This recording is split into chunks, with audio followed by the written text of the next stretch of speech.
Susarma dari Trigarta. Kalau di antara kami ada yang tidak patuh, maka kami siap dihukum. Wiro Sablon, Sinto Gendeng.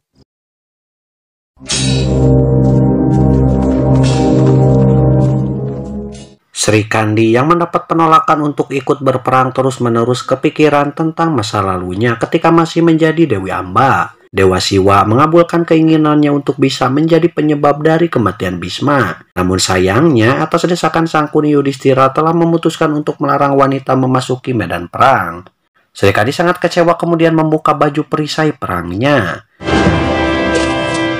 Sri Kandi menghampiri Bisma kemudian mengutarakan kekesalannya dan kekecewaan yang dia rasakan. Banyak anak akan kehilangan orang tua. Banyak nyawa yang akan hilang dalam perang besar kali ini. Kehancuran, penderitaan, dan kesengsaraan akan melanda akibat dari adanya perang besar. Namun, satu orang tua yang mengunci penderitaan itu, dia akan menanggung dosa itu selama hidupnya. Dia menganggap hidupnya sangat indah supaya bisa bertahan hidup. Apakah ini jaring pengkhianatannya sedang kau tenun? Bisma berkata, dewa adalah saksiku. Tidak ada satu pengkhianatan apapun yang melibatkan Bisma di dalamnya. Baik untuk kekuatan ataupun untuk kekuasaan. Baik untuk kasih sayang maupun untuk hidupnya sendiri. Mengucilkan seorang wanita bukanlah keinginannya hanya demi bisa ikut berperang. Dan keputusan itu bukanlah keluar dari mulut Bisma. Itu bohong. Sri Kandi berkata, kau adalah penipu. Kau sangat licik dan juga berbahaya. Apa kau lupa janji yang kau ucapkan pada Dewa Siwa? Aku membakar diri dalam tumpukan kayu saat menjadi Amba. Dan api itu masih menyala dalam jiwa Sri Kandi. Itu semua karenamu Dewa Brata. Hidupku, harapanku, kebahagiaan, dan impianku telah dihancurkan olehmu Bisma. Lihatlah sekitarmu Bisma, perang ini lahir dari kemarahan Amba. Dan kau bertanggung jawab atas semua ini. Tapi kau masih tetap tamak dalam hidup sampai saat ini. Apa itu tidak membunuhmu dengan rasa malu? Sri Kandi mengatakan itu akan menjadi kemalangan dalam hidup Bisma. Sampai Sri Kandi bisa melawannya di medan perang, maka Bisma tetap tidak akan bisa mati. Setelah mengutarakan kekesalannya, Sri Kandi pun pergi meninggalkan Bisma, namun tiba-tiba Dewi Amba. Bisma berkata, Amba pernah mengatakan ketika kelelahan melemahkan jiwa Bisma, maka Amba akan datang. Lelah itu telah Bisma rasakan. Obat-obatan, penderitaan, dan api unggun yang akan dinyalakan bagai merayakan kematian dalam kehidupan Bisma. Jiwaku ingin sekali merasakan kebebasan itu. Namun aku tidak berdaya. Bisma berkata, sebelum kau kembali sebagai seorang pria, maka kau tidak diperkenankan memasuki medan pertempuran. Aku pasti akan masuk ke dalam medan pertempuran. Sri Kandi berkata, aku pasti akan memasuki medan pertempuran ini. Aku pasti akan membalaskan dendamku. Di kehidupanku ini, di medan pertempuran ini, tapi sebelum itu kau harus merasakan kemalangan ini. Kau akan menghancurkan dinastimu dengan tanganmu sendiri. Pada saat Kurusetra dipenuhi dengan aliran darah, maka kau akan menangis meneteskan air mata. Hatimu akan dipersembahkan pada Yang Maha Kuasa sebagai penebus kebebasanmu. Karena jiwamu yang lemah tak akan mampu menopang badanmu nanti. Tangan dan kakimu tak akan mampu membantu menopangnya. Kau akan membusuk di dalam tanah dengan gelisah saat mendengar langkah kaki kematian. Tunggulah saat kebebasanmu. Tunggulah saat kematianmu dan tunggulah kedatanganku. Setelah itu, Sri Kandi pun benar-benar meninggalkan Bisma yang hanya diam tidak berkata sedikit pun. Sementara Abimanyu terlihat sedang mengawasi para prajurit yang bertugas mempersiapkan senjata untuk pasukan yang akan ikut bertempur. Abimanyu mulai melesatkan panah ke angkasa di mana waktu pertempuran hanya tinggal 2 hari lagi. Beralih pada Karna yang sedang melakukan sebuah ritual di tepian sungai Gangga untuk memanggil Dewa Surya. Ini adalah kali pertamanya Karna ingin bertemu dengan ayahnya dan tidak lama kemudian Dewa Surya pun muncul. Karna berkata jika hari ini Karna memerlukan cahaya dari Dewa Surya untuk melepaskan kegelapan yang ada dalam dirinya. Dewa Surya berkata dengan menjalankan kewajibanmu maka Karna bisa menghilangkan kegelapan dalam dirinya. Jika seseorang mencoba menghalangi jalannya, janganlah Karna terjatuh dalam tipuan. Dewa Surya meminta agar karena jangan lagi terikat dengan kebaikan. Namun karena mengatakan dia telah bersumpah, jika ada yang meminta padanya dan dia mampu memberikannya, maka akan memberikannya. Aku sudah bersumpah, Ayah.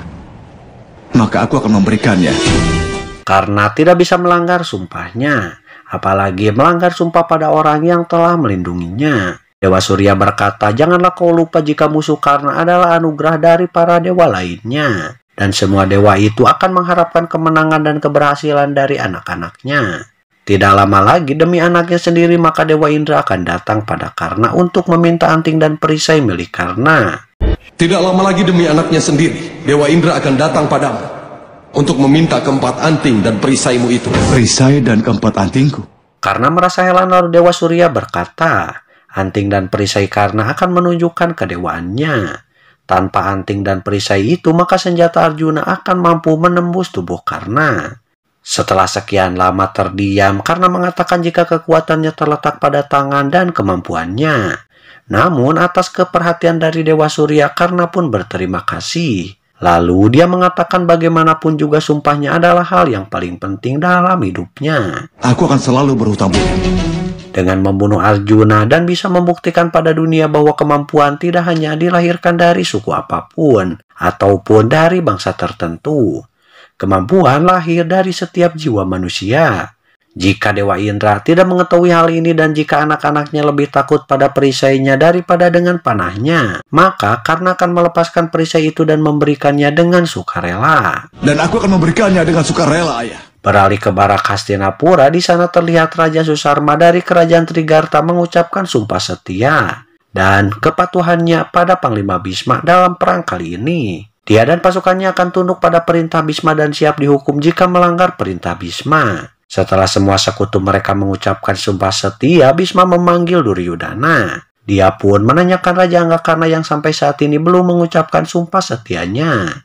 Belum juga menyatakan kesetiaannya kepadaku. Duryodhana berkata Karna adalah orang yang berbeda. Dia pernah berkata jika dirinya hanya akan setia pada Duryodhana. Dan itulah alasan kenapa kesetiaan Karna tidak diberikan kepada orang lain. Di medan perang, perintah dari seorang panglima adalah mutlak.